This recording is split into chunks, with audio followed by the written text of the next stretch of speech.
तुहरे नीरव चीजा होती है मेरे अहिरान जी से पूछिए तेरा पूछिए तेरा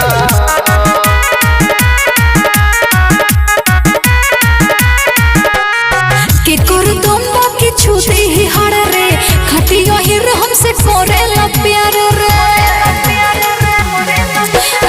के कर दम्बा के छूते ही हड़ रे खटिया ही हमसे करेला प्यार रे हो जाए ठीक तो रह जाए बही कत लेके आई बस न दूसरा फिरी ढहा तुहरे नीरव चीजा को दी है नवान रे अहिरान जी से पूछिए के रहा तुहरे नीरव चीजा को दी है नवान रे अहिरान जी से पूछिए के रहा तुहरे नीरव चीजा को दी है नवान रे अहिरान जी से पूछिए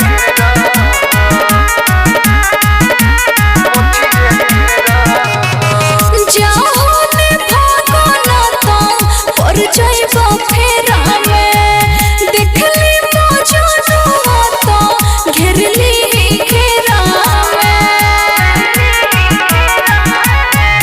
कवना जिला के तोहार यार रंगदार हो देखली ही के ताना ले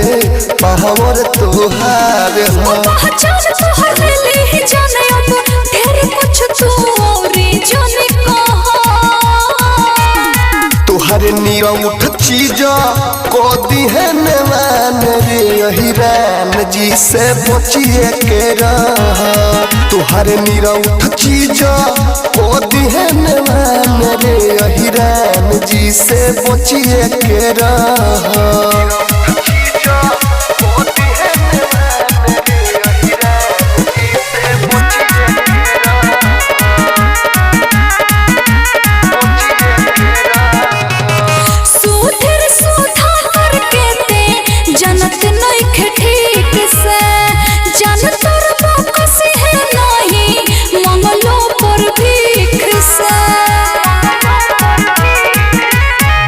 यह तो विदेशी अखिल सका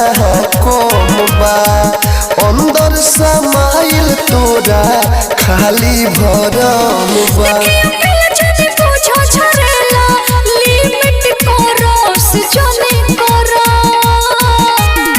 तुहरे नीरव चीजा को दी है नवान रे अहिरान जी से पूछिए के रहा तुहरे नीरव चीजा